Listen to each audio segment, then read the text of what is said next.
दोस्तों स्वागत है आप सबका एक और न्यू वीडियो में। और एक सेकंड, मैंने अपना मास्क क्यों पहना है? मैंने तो अपना फेस रिवील पिछले वीडियो में ही कर दिया था। जी हाँ दोस्तों, अगर आपने वो वाला वीडियो नहीं देखा है तो तुरंत वो वीडियो जाके देख लीजिए, क्योंकि इस वीडियो का बेस वो वीडियो है। क्योंकि क्या हुआ मैं आपको पहले से बता देता हूँ कि मेरी जो ईवी है, जॉय कंपनी के जेननेक्स नानो इलेक्ट्रिक स्कूटर, उसमें एक बहुत बड़ी प्रॉब्लम आ गई है। और वो प्रॉब्लम इतनी बड़ी थी कि मतलब उस प्रॉब्लम का एक ट्रेलर बताने के लिए मैंने वो वीडियो बनाया, जिसमें मैंने उस प्रॉब्लम का ये बताया कि वो प्रॉब्लम कैसे स्टार्ट हुई, कैसे वो प्रॉब्लम शुरू हुई, मतलब स्टार्टिंग का फेस उस वीडियो में, और बाकी का जितना भी पार्ट है वो इस वीडियो में मैं कवर करने वाला हूँ। तो वो एक ट्रेलर के टाइप मैंने वीडियो बनाया था और एक सिनेमैटिक वे में वीडियो बनाया था। अगर आपको अच्छा लगा तो लाइक भी कर दीजिए, अगर आपने नहीं देखा तो तुरंत वो जाके देख लीजिए। वो वीडियो देखने के बाद ही ये वीडियो देखिए, ओके।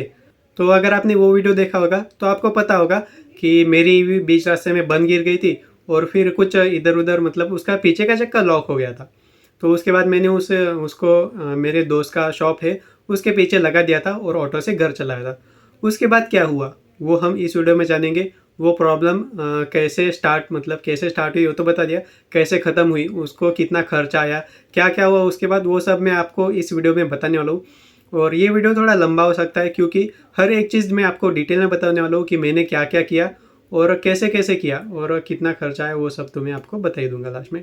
और मैं आपको मेरा एक्सपीरियंस बताने वाला हूँ कि मैंने क्या गलती की जिसकी वजह से ये प्रॉब्लम हुई है, ठीक है। और अगर आप ये गलती नहीं करेंगे तो आपको ये प्रॉब्लम कभी भी फेस नहीं करनी पड़ेगी। और वीडियो को स्टार्ट करने से पहले मैं एक बात आपको बताना चाहता हूँ कि ये वीडियो मेरे लिए एक स्पेशल वीडियो है। क्यों? क्योंकि ये एक ऐसा वीडियो है जिसको शूट करने के लिए मुझे 1 साल लगा। तो अब 1 साल कैसे लगा मैं आपको बताता हूँ कि मैं ये जो प्रॉब्लम है ये 1 साल पहले हुई थी और तभी मैंने इसकी शूटिंग कर ली थी। मतलब जो जो प्रॉब्लम हुई उसी दिन, मतलब जो जो वीडियोस बना लिए थे। लेकिन उस वीडियोस को देख के एनालाइज करके आपके सामने प्रेजेंट करने के लिए मैं कितनी बार ट्राई किया हूँ, पर फिर भी मैं हमेशा कुछ मिस्टेक हो जाती थी बोलने में या फिर किस में, या फिर कभी लाइन चली जाती थी, कभी कुछ हो जाता था तो बीच में ही बंद कर देता था और वीडियो वैसे का वैसा ही रह जाता था। तो मैं आपको एक दिखाना भी चाहता हूँ, आप देख सकते हो। ये है उस दिन मैंने जो शूट किया था वो ये सब वीडियो है। और यहाँ पर आप देख सकते हो तारीख, देखो आप 12/8/2023, मतलब करीब करीब 1 साल से ज़्यादा हो गया, 1 साल 10 दिन हो गए हैं और अभी भी ये वीडियो मतलब आपके सामने आया नहीं है। ऐसा क्यों होता था? तो इसका मैं आपको एक रीज़न बताना चाहता हूँ कि मैं ना हर टाइम परफेक्शन के पीछे भागता था। मतलब हर एक वीडियो, हर एक जो शॉट है वो परफेक्ट होना चाहिए। इसके वजह से मेरा कभी भी वो परफेक्ट नहीं होता था, कुछ ना कुछ प्रॉब्लम आ जाती थी और वीडियो बनाने का ही रह जाता था। तो फिर मैंने कहीं तो भी पढ़ा कि परफेक्शन के पीछे मत भागो, क्योंकि अगर आप हर चीज़ में परफेक्शन ढूंढने लगोगे तो आपकी कोई भी चीज़ 100% कंप्लीट नहीं होगी, क्योंकि वो कभी भी परफेक्ट बनेगी नहीं। तो इसके लिए जो है उसको उसमें चेंजेस करते जाओ और परफेक्ट बनाने की कोशिश करो।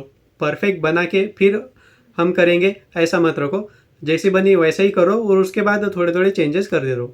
तो ये रखते हैं हम इसको साइड में। और अभी मैं आपको चालू करता हूँ अपना जो वीडियो है, मेन टॉपिक, कि मेरी ईवी की जो प्रॉब्लम है वो क्या है, मैं आपको अभी डिटेल में बताऊँगा आगे चल के। उससे पहले अगर आपने इस वीडियो को लाइक नहीं किया तो वीडियो को लाइक कर दीजिए, और अगर ऐसी वीडियोज़ आप देखना चाहते हो तो चैनल को सब्सक्राइब भी कर दीजिएगा। तो फिर चलिए वीडियो को स्टार्ट कर लेते हैं। दोस्तों, जब ये प्रॉब्लम हुई थी तब उसके नेक्स्ट दिन सुबह मैंने एक वीडियो बनाया था कि सोचा था कि जो प्रॉब्लम हो रही है लाइव उसका वीडियो बनाऊंगा कमेंट्री करके और आपको दिखाऊंगा। लेकिन उसके बाद मतलब इतनी ज़्यादा नॉइस आ रही थी सराउंडिंग की, इसके लिए मेरी आवाज़ अच्छे से रिकॉर्ड नहीं हो पाई। लेकिन जो पहली क्लिप रिकॉर्ड हुई थी उसमें मैंने बताया था कि मतलब कैसा क्या हुआ है, क्या क्या हुआ है, मैंने क्या क्या किया। तो आप एक बार ये वीडियो देख लीजिए, उसके बाद मैं आपको आगे की स्टोरी बताता हूँ। हे गाइस, कैसे आप सभी लोग? आई होप सब बढ़िया ही होंगे। मेरी ईवी में ना एक प्रॉब्लम आ गई है जो कि कल शाम को हुई थी। मेरी ईवी का जो पीछे का चक्का है वो बिल्कुल भी हिल नहीं रहा था, एकदम जाम सा हो गया था। तो अभी मैं आपको एक बार दिखा देता हूँ। ये देखिए कितना भी ज़ोर से लगा है, डबल स्टैंड पर खड़ी है अभी गाड़ी, और कितना भी ज़ोर से हिला रहा हूँ फिर भी कुछ भी हिल नहीं रहा है। और मुझे लग रहा था पहले कि इसकी मोटर जाम हो गई होगी, पर जब हम इसको स्विच को ऑन करके एक्सीलेटर दे दें तो मोटर काम कर रही है, पर ऐसी कुछ आवाज़ आ रही है, आप देख सकते हो। और एकदम से गाड़ी रुक जा रही है, मतलब मुझे लगता है इसके ब्रेक का प्रॉब्लम है। तो ये आवाज़ भी इसके ब्रेक से ही आ रही है। तो पीछे का जब हम ब्रेक लगाते हैं, एक तो इस पे डिस्प्ले पर कोई भी सिंबल नहीं आ रहा है ऐसा कोई ब्रेक फेल का या फिर कोई, और इसका ब्रेक जब हम लगाते हैं तो इसमें से कुछ ऐसी आवाज़ आती है। अब एक बार देख लो, अभी थोड़ी नहीं आ रही है, इसके पहले कुछ ऐसी अलग सी आवाज़ आ रही थी। और इसका ब्रेक भी एकदम पहले स्मूथ वर्क करता था, अभी ऐसा कुछ इधर अटक रहा है। तो मुझे लगता है इसके ब्रेक में कोई प्रॉब्लम आ गई है। तो जैसा कि हमने पिछले वीडियो में सामने का ब्रेक खोला था, उसमें प्रॉब्लम आ गई थी, मतलब आवाज़ आ रहा है ऐसे खटखट करने की। तो हमने आगे के ब्रेक के ये 2 नट है, एक बार आपको दिखा देता हूँ। ये जो 2 नट है ये खोले थे, उससे ये पूरा निकल गया था।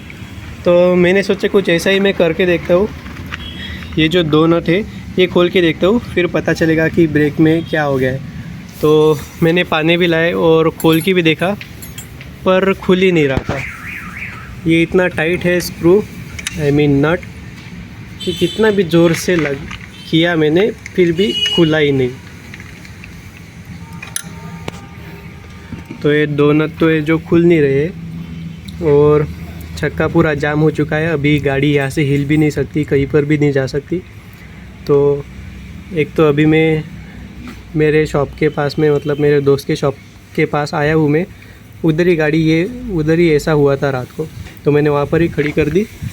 तो अभी यहाँ पर मैकेनिक आ रहे हैं तो एक बार उनको दिखा देते हैं वो क्या बोलते हैं। सो दोस्तों, जैसे कि आपने देख लिया कि पूरा जो पीछे का टायर है वो लॉक हो गया है, और उसमें ब्रेक का कुछ तो भी प्रॉब्लम है। डिस्क ब्रेक ऐसा चिपक गए हैं आई थिंक, मुझे लगता है, और वो लूज़ नहीं हो रहा है, जिसकी वजह से ये सब हो रहा है। उसके बाद मैंने उनको कॉल किया सर्विस सेंटर में, और उन्होंने बताया कि हम एक मैकेनिक उधर भेज रहे हैं आपके लोकेशन पर, थोड़ी देर में वो आ जाएगा और आपकी जो प्रॉब्लम है उसको सॉल्व कर देगा। उसके बाद मैं आपको दिखा भी देता हूँ एक बार कि वो जो टायर है वो सच्ची में नहीं हिल रहा था, सच्ची में लॉक हो गया था। उसके लिए मैंने एक मोबाइल को साइड में रख के वीडियो भी बनाया था कि गाड़ी को खींच रहा हूँ, फिर भी टायर लॉक है, टायर एक जाम है और गाड़ी, मतलब आप एक बार वीडियो देख लीजिए।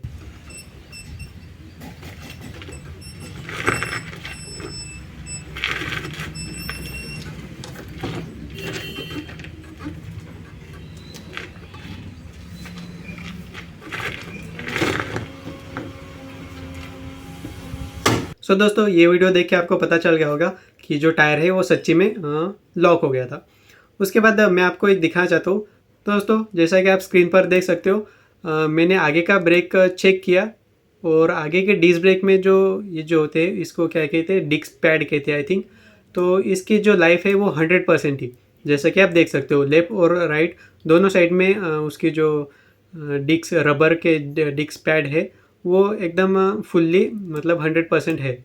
और जैसा ही हम पीछे जाते और पीछे के डिस्क ब्रेक देखते रियर व्हील के, तो यहाँ पर आप देख सकते हो राइट साइड का तो मतलब है उसमें जान, और लेफ्ट साइड का पूरा वो घिस गया है।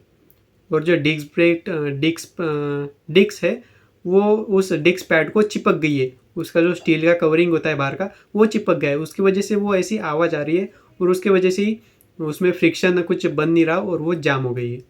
तो ये बहुत ही खतरनाक प्रॉब्लम आ सकती है अगर हम ऐसी ईवी को चलाएंगे तो, क्योंकि क्या है, जो स्टील का प्लेट है डिस्क पैड का, वो डिस्क को घिसता रहेगा और डिस्क को मतलब पूरा ख़त्म कर देगा। उसके बाद हमको डिस्क ही चेंज करना पड़ेगा अगर हम ऐसी ईवी को चलाते हैं तो। और ये तो हो गया ऊपर से, और एक बार आप नीचे से भी देखें, नीचे से राइट और लेफ्ट दोनों साइड के जो डिस्क पैड है वो पूरी तरीके से घिस गए हैं। और यहाँ पर मैं आपको बताना चाहता हूँ कि यही मैंने गलती की जो मुझे नहीं करनी चाहिए थी। क्या हुआ था कि ये होने के ये प्रॉब्लम आने के 4-5 या 10 दिन पहले मेरी पीछे के टायर में से जब भी मैं ब्रेक लगाता या फिर ब्रेक नहीं भी लगाता था, फिर भी एक ऐसी आवाज़ आती थी, जैसे कि आप सुन सकते हो अभी। ऐसी आवाज़ आती थी, और ये मतलब बहुत कम आवाज़ आती थी, ये कुछ ज़्यादा ही है, तो इसे बहुत कम आवाज़ आती थी ऐसी पिछले टायर में से। तो मैंने इसको नज़रअंदाज किया, मुझे लगा कि बारिश का मौसम है तो जो रेती या गिट्टी उसमें चली गई होगी डिस्क पैड में, इसकी वजह से वो ऐसी आवाज़ कर रही है। लेकिन नहीं, मैंने कभी इसको ऐसे देखा ही नहीं कि इसके जो डिस्क पैड की लाइफ है वो कितनी बची है, वो कितने घिस गए हैं। तो इसके वजह से क्या हुआ कि वो घिसते गए और वो चेंज करने पर आ गए थे, और मैंने उसको चेंज नहीं किया, और जैसे ही चेंज नहीं किया वो एकदम से पूरे चिपक गए और वो लॉक हो गए। और ऐसे लॉक हो गए कि वो आगे भी नहीं जा रही थी, पीछे भी नहीं आ रही थी। तो ये प्रॉब्लम आपको नहीं करना है, आपको हर 5,000 या फिर हर 7,000 किलोमीटर के बाद चेक करना है दोनों डिस्क ब्रेक। उसके जो डिस्क पैड की लाइफ है आपको दिख ही जाएगा कि कितनी बची है। अगर आपको दिख रहा है कि बहुत ही कम बची है, जैसा आप स्क्रीन पर देख सकते हो, इससे अगर कम बची है तो आपको तुरंत जाना है अपने सर्विस सेंटर या फिर मैकेनिक के पास, और उनको एक बार दिखा देना है कि इसके पैड चेंज करने की ज़रूरत है या नहीं, और आपको कर ही लेने ब्रेक पैड चेंज। उसके जो कॉस्ट है वो भी मैं आपको आगे चल के बता दूंगा। सो ये सब होने के बाद जैसे कि आपको पता है मतलब पूरी चिपक गई थी। उसके बाद मैं वो जो वॉशिंग सेंटर है सामने का मेरे दोस्त का, वो भी खुल गया था। तो वो अंकल ने ट्राई किया, उन्होंने ईवी पर पानी मारा प्रेशर से, उसके डिस्क पैड पर पानी मारा, सोचा कि वो लूज़ हो जाए तो फिर काम करे। लेकिन वो इतनी बुरी तरीके से चिपक गया था कि इतना प्रेशर से पानी मारने के बाद भी उस पर कोई असर नहीं आ रहा था, वो चिपक ही गया था पूरी तरीके से। और यहाँ पर आप साइड में एक काइनेटिक इलेक्ट्रिक की गाड़ी भी देख सकते हो, काइनेटिक जूम करके, उसमें भी एक प्रॉब्लम आ गई थी उसी टाइम। उसमें क्या प्रॉब्लम आ गई थी कि उसका जो पीछे की मोटर है वो चल नहीं रही थी, मतलब डिस्प्ले पर कोई एरर शो नहीं हो रहा था, वो एक्सीलेटर दे रहे थे लेकिन ईवी चल नहीं रही थी। ईवी का टायर फ्री था, मेरी तरह लॉक नहीं हो गया था, फ्री था, मतलब आगे पीछे जा रही थी, लेकिन एक्सीलेटर दे तो ईवी आगे नहीं बढ़ रही थी, रिवर्स बटन दबाया पीछे भी नहीं जा रही थी एक्सीलेटर दे के। तो ये प्रॉब्लम उसमें भी हो रही थी। और जब मैकेनिक आया था तो वो उसने भी ये प्रॉब्लम का सोल्यूशन बता दिया था, आपको आगे चल के बता ही दूंगा। उसके बाद मेरे दोस्त के पिता ने उस ईवी को बहुत देर तक पानी मारने के बाद एक्सीलेटर दिया, सोचा कि अगर हम इसको कंटिन्यू पीछे का टायर घुमाते रहेंगे तो वो जो डिस्क पैड है वो चिपक गए, वो लूज़ हो जाएंगे और ईवी सही से काम करने लगेगी और हम मैकेनिक तक सर्विस सेंटर तक जा सकेंगे और फिर वहाँ शॉर्ट करेंगे। लेकिन इतना बार घुमाने के बाद भी कोई भी मतलब सॉल्यूशन नहीं निकला था, वो जाम ही था वैसे का वैसे टायर। फिर उन्होंने एक और आइडिया लगाया, वो जो ऑयल रहता है इंजन का ऑयल पुराना वाला, वो उसने डिस्क पैड पर डाला और सोचा कि इससे वो लूज हो जाए या फिर वो फ्री हो जाए, और वो करके देखा लेकिन उससे भी कोई फ़र्क नहीं पड़ रहा था, वो चक्का जाम ही था और मैकेनिक को आने में टाइम था। तो मैं आपको दिखा देता हूँ कि जो काइनेटिक की जूम इलेक्ट्रिक है उसमें क्या प्रॉब्लम आ गई थी। तो जैसे कि आप देख सकते हो, मैं इसको पैर से हिला रहा हूँ तो ये अच्छे से हिल रही है। बस इसको जब हम की ऑन करके एक्सीलेटर देते तो इसका मतलब कुछ भी मूव नहीं करता और डिस्प्ले पर भी कोई एरर शो नहीं हो रहा। तो ये इसमें प्रॉब्लम है। अभी थोड़ी देर में आपको इसका सोल्यूशन भी मैं बता दूंगा। और फिर 5-10 मिनट वेट करने के बाद जॉय कंपनी के जो उन्होंने मैकेनिक को भेजा था वो आ गया था। तो जैसे कि आप स्क्रीन पर देख सकते हो, जॉय की ग्लोब लेके वो यहाँ पर आ गए हैं और उन्होंने कुछ उनका सामान भी लेके आए हैं ठीक करने के लिए, पाना पेचकस वगैरह। और जैसे ही उतरते मेरे से चाबी लेते और पहले गाड़ी को चेक करते कि एक्चुअल में प्रॉब्लम क्या हुई है। वो देखते एक्सीलेटर देके टायर घूम रहा है या नहीं, कैसे घूम रहा है, और उनको पता चल जाता है कि टायर एकदम खतरनाक लॉक हो गया है। और वो भी अपने हाथ से घुमा के देखते तो ज़रा सा भी टायर हिल नहीं रहा था हाथ से। उसके बाद वो अपने थैली में से पेचकस निकालते और एक पाना निकालते, और पेचकस से पहले वो जो लॉक रहता है साइड में उसको निकालते और पाने से उसके अंदर का जो नट है वो निकाल लेते, क्योंकि वो जो कवरिंग है बाहर की वो निकल जाए। उसके बाद जो डिस्क ब्रेक है उसको हम अच्छे से देख पाए या फिर उसको निकाल पाए, उसके लिए ये बाहर की जो कवरिंग होती है प्लास्टिक की, फाइबर की, ये निकालना ज़रूरी रहता है। तो ये निकालने के बाद वो एक छोटा पाना ले लेते और उससे ब्रेक ऑयल को लूज़ करते, मतलब ब्रेक ऑयल का जो नट रहता है उसको लूज़ करते और उसमें से ब्रेक ऑयल निकाल लेते हैं बाहर जो एक्सेसिव है, जिसकी वजह से वो एकदम टाइट हो गया है और वो मतलब वर्क नहीं कर रहा। तो ब्रेक ऑयल का जो ऑयल है वो निकालने से वो थोड़ा लूज़ हो जाएगा और उसके बाद उसको हम निकाल सकते हैं। तो जैसे कि आप देख सकते हो, जैसे ही उन्होंने वो घुमाया उसमें से ऑयल बाहर निकल गया, और बाहर निकलने के बाद उन्होंने वापस वो टाइट कर दिया। तो इसकी वजह से ब्रेक ऑयल तो निकल गया, लेकिन टायर अभी भी फ्री नहीं हुआ है। तो इसके लिए उनको जो डिस्क पैड है वो पूरा का पूरा निकालना पड़ेगा। तो अभी वो निकालेंगे, और उसके लिए वो जो दो नट है जिसको मैं निकालने की कोशिश कर रहा था वो लूज़ कर रहे और मतलब निकाल ही रहे हैं। और जैसे ही उन्होंने वो दो नट निकाले, आप देख सकते हो टायर तो घूम रहा है, लेकिन वो डिस्क पैड के साथ घूम रहा है। डिस्क पैड डिस्क से अलग नहीं हो रहा है, इतना वो ज़्यादा टाइट हो गया है। तो और आपको सही में बताता हूँ कि इसको निकालने के लिए इतनी प्रॉब्लम आ गई थी, मतलब वो निकल ही नहीं रहा था। लास्ट में पेचकस से उसको, अभी आप देख ही सकते हो आगे क्या होता है। और यहाँ पर उन्होंने मुझे भी एक बात भी कही। मैं एक बार गया था और उन्होंने कहा था कि इसका जो पीछे का डिस्क पैड है वो चेंज करने पर आ गया है, जल्दी से इसको चेंज कर लेना।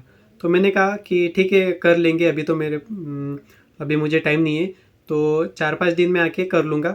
उसके 15 दिन बाद ही ये प्रॉब्लम आ गई, और उन्होंने मुझे कहा भी उस वक्त कि मैंने आपको कहा था कि 15 दिन पहले कि इसको चेंज करवा लो।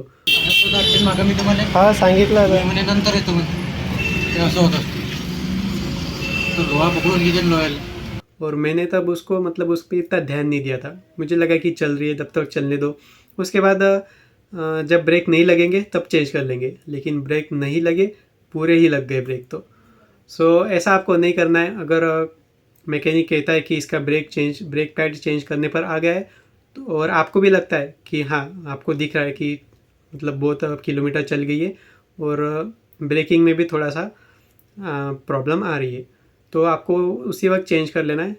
पूरा घिसने तक वेट नहीं करना है, अगर वेट किया तो बहुत ही लंबा खर्च आने वाला है आपको। तो ये आपको ध्यान में रखना है, और देखिए आगे क्या होता है।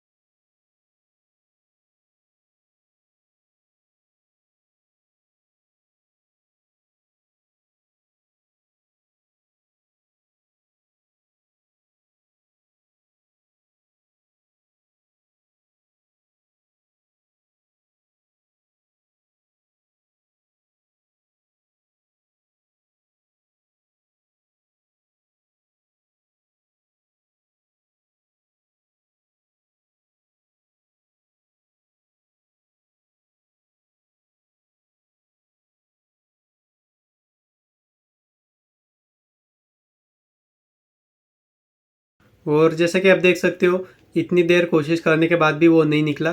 फिर मेरा मोबाइल जो है वो हीट हो गया था, तो मैंने थोड़ी देर स्टॉप किया, उसके बाद फिर से रिकॉर्डिंग स्टार्ट किया, और तभी भी ये निकाल ही रहे थे।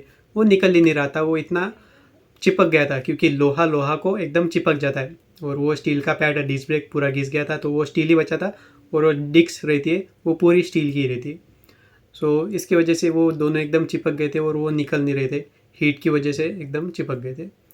और फिर इन्होंने बहुत ट्राई किया, और अभी भी देखो आप निकाल ही रहे हैं।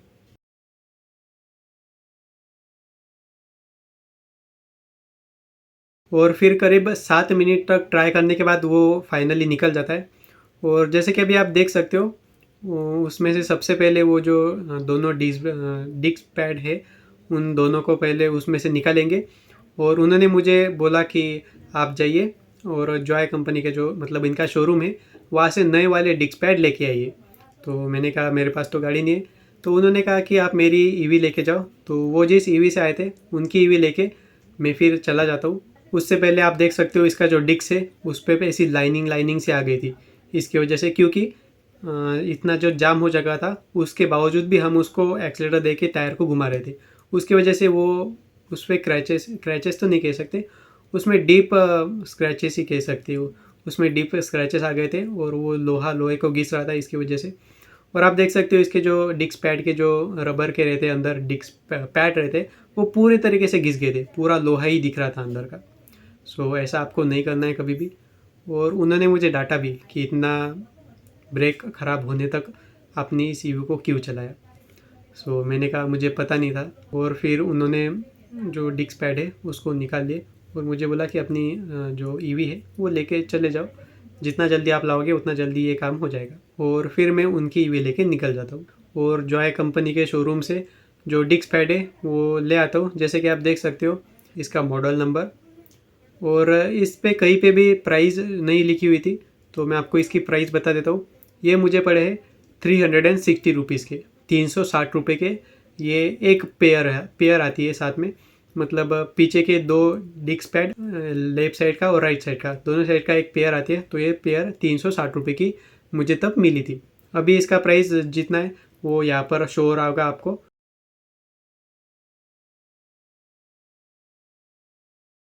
और तब मुझे 360 में पड़ा था, तो मैंने वहाँ से शोरूम में से वो लिया 360 रुपये का, और वापस का अपनी जहाँ पर ईवी थी वहाँ पर निकल गए। और फिर आने के बाद मैंने उन मैकेनिक को वो नए वाले डिस्क पैड दे दिए थे, और वो मुझे बता रहे थे कि देखो मैंने जो पूरा डिस्क पैड का है वो पूरा साफ़ कर लिया है कपड़े से, और धो के भी साफ़ कर लिया है। और मैं आपको अब एक बार दिखा भी देता हूँ वो पुराने वाले नए वाले में कितना फ़र्क है। तो आप ये देख सकते हो, ये है नया वाला। इसकी जो आप देख सकते हो ये लाइनिंग के जो है, तो ये है इसका डिस्क का पैड, ये ब्रेक लगाता है।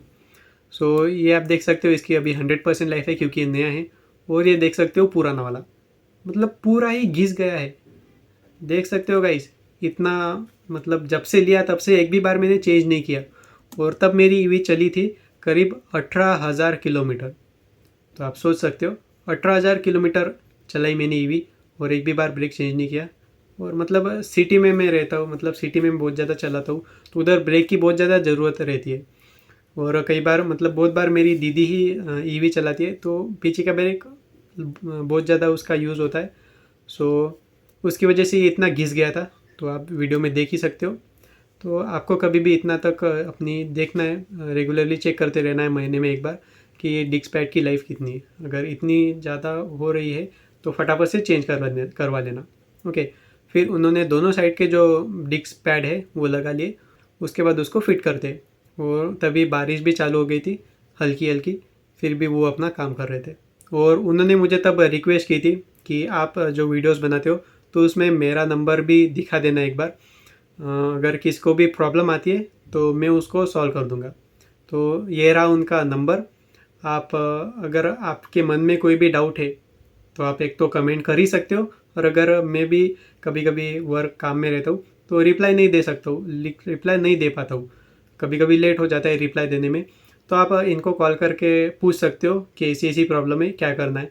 या फिर अगर आप महाराष्ट्र में रहते हो और स्पेशली अमरावती में रहते हो कहीं, या फिर अमरावती बडनेरा इधर रहते हो, तो आप इनको डायरेक्ट कॉल करके मतलब बात भी कर सकते हो कि ऐसी ऐसी प्रॉब्लम है। वो यहाँ पर आ जाएंगे, या फिर आप उनके यहाँ चले जाना, अमरावती में आ जाना। अमरावती में कहीं भी रहे तो वो आपकी प्रॉब्लम को सॉल्व कर देंगे। अगर सर्विस सेंटर वाले मना कर रहे हैं सॉल्व करने को, या फिर वो कुछ ज़्यादा चार्जेस बता रहे हैं, तो आप इनसे भी डायरेक्ट सॉल्व करवा सकते हो अपनी प्रॉब्लम। लेकिन एक बात और, इनको बहुत ज़्यादा एक साथ कॉल मत करना, नहीं तो ये भी परेशान हो जाएंगे। सो अगर आपको कुछ पूछना है तो इनको व्हाट्सएप कर देना, व्हाट्सएप पे देखते। और अगर कुछ आप इधर रहते हो, अगर आपको मिलना है इनसे, तो ये आप इनको कॉल करके बात कर सकते हो। उसके बाद बढ़ते आगे। तो फिर जैसे कि आप देख सकते हो उन्होंने जो दो नट निकाले थे वो फिर से लगा रहे हैं, और फिर से जो डिस्क पैड है वो उधर टाइट कर रहे हैं। सो यहाँ पर उन्होंने वो डिस्क पैड टाइट कर लिए। और ये देखिए सकते हैं आप, आगे का जो हेड है वो उन्होंने पूरा निकाल लिया है, क्योंकि आगे के जो हमने देखा था कि पहले ऑयल निकाला था उसका, तो वो ऑयल को लेवल करने के लिए उसमें ऑयल भी भरना पड़ेगा। तो उन्होंने वो ऑयल भर दिया है।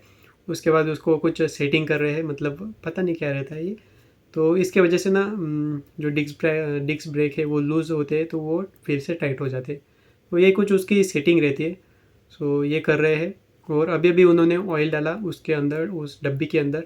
इस डब्बी के अंदर आपको पता नहीं होगा तो बता देता हूँ, डिस्क ब्रेक का ऑयल रहता है। ओके, इसी की वजह से जो डिस्क ब्रेक है वो काम करते हैं।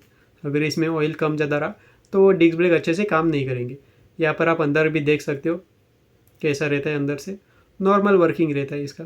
और यहाँ पर आप देख सकते हो उस जो डब्बी है उसको पूरा भर दिया है, और ऊपर से वो कैप लगा के वो जो दो नट रहते हैं वो फिट कर देंगे अब। और आप देख सकते हो अभी इन्होंने जो किया वो इसलिए किया क्योंकि उसके अंदर की जो एयर है वो निकल जानी चाहिए। ओके, तो ऐसा करना पड़ता है। इसका मुझे पूरा नॉलेज तो नहीं है, जब मुझे इसका पूरा नॉलेज आ जाएगा तो फिर मैं इसके ऊपर भी डिटेल वीडियो बनाऊंगा और आपको समझाऊंगा कि ये कैसे काम करता है। फिलहाल के लिए आप जो हो रहा है वो देख लीजिए। और अभी ये इसको स्क्रू लगा के वापस से फिट कर रहे हैं ऑयल डालने के बाद। और ऑयल डाल के फिट करने के बाद फिर से ये ब्रेक को दबा रहे छोड़ रहे, दबा रहे छोड़ रहे।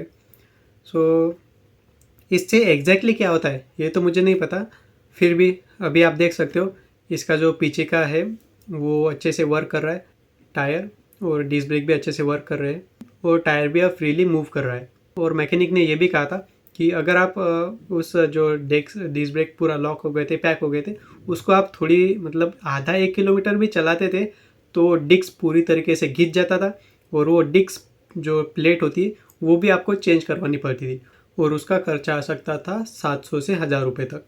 तो उन्होंने कहा कि अच्छा हुआ आपने इसको ज़्यादा चलाया नहीं, इधर ही खड़ी कर दिया। तो अगर आपके साथ भी ऐसा कभी होता है, बीच रास्ते में अगर ऐसा होता है तो आपको वहीं पर खड़ी कर देनी है, चला के वही घर नहीं लेके जाना है। ओके, कहीं पर भी पार्किंग की जगह रहे या फिर कहीं भी शॉप है तो उसके रिक्वेस्ट करके आपको उधर ही खड़ी कर देनी है और मैं उधर हो सकता है तो तुरंत कॉल करके मैकेनिक को बुला लेना है और वो फिर आपको आपकी प्रॉब्लम ठीक कर देंगे। और फिर से एक बार आप देख सकते हो इसकी जो ब्रेक की कुछ एडजस्टमेंट रहती है तो वो जो नट है उसको लूज़ करके उसका ऑयल निकाल के फिर से उसको टाइट कर लिया है और फिर भी वो ब्रेक को दबा रहे हैं। तो इसकी कुछ एडजस्टमेंट रहती होंगी, मुझे तो पता नहीं है। तो ये वो सब कर रहे हैं और उसके बाद जो आगे का हेड निकाला था वो भी अब फिर से लगा रहे हैं। और जैसे कि आप देख सकते हो हाथ से घुमा रहा हूँ, पूरा हाथ से टायर घूम रहा है और इसकी जो कैप है ऑयल की वो भी लगा देता हूँ। सो दोस्तों यहाँ पर जो प्रॉब्लम है वो तो सॉल्व हो गई है और अभी मैं आपको इसका टोटल खर्चा बता देता हूँ कि कितना आया है। मैंने आपको बता दिया कि जो डिस्क पैड है वो उसकी पेयर जो है एक पेयर ही लाई थी मैंने, तो उसका कॉस्ट आया था 360 रुपीज़, 360 रुपीज़ उसका कॉस्ट आया था। और जो मैकेनिक आया था घर पे नहीं मतलब शॉप पे, मेरे दोस्त की शॉप पे जहाँ पर मेरी ईवी खड़ी थी वहाँ पर आया था, तो उसके आने जाने का मतलब उसका चार्जेस उन्होंने कहा था कि 200 रुपये लगेंगे। तो टोटल कितना हुआ 560 रुपये। तो फिर मैंने उनसे निगोशिएट किया और 450 रुपये में वो मान गए। तो 360 रुपये ब्रेक के और 90 रुपये इनके सर्विस चार्जेस आने के और फिट करने के। तो ऐसा कुल मिला के 450 रुपये में मेरी ये प्रॉब्लम सॉल्व हो गई। तो यहाँ पर मुझे 90 रुपीज़ एक्स्ट्रा लगे क्योंकि उनका आना जाना का वो लगा। और डिस्क ब्रेक का तो वैसे ही लगने ही वाले थे 360 रुपये, अगर मैं 15 दिन पहले भी ब्रेक चेंज करता था तो यहाँ पर मेरी प्रॉब्लम पूरी तरीके से सॉल्व हो गई। और मैंने आपको पहले इतना क्यों बताया कि एकदम बहुत बड़ी प्रॉब्लम है। तो अगर मैं इसको थोड़ी देर और चला के थोड़ी कहीं भी लेके जाता तो इसका जो डिस्क है वो पूरी तरीके से ख़त्म हो जाता और उसका जो प्राइस है वो आई थिंक यहाँ पर आप देख सकते हो इतना ज़्यादा प्राइस है उस डिस्क का, वो जो डिस्क की प्लेट आती है उसका। उसकी वजह से बहुत बड़ा खर्च आ जाता था। तो आपको हमेशा एक बात ध्यान में रखनी है, टाइम टू टाइम आपको मतलब चेक करना है कि जो डिस्क पैड है वो कितना उसकी लाइफ बची है। तो मैं आपको स्क्रीन पर दिखा देता हूँ, अगर इससे कम आपके डिस्क पैड की लाइफ है तो आपको तुरंत उसको चेंज कर लेना है।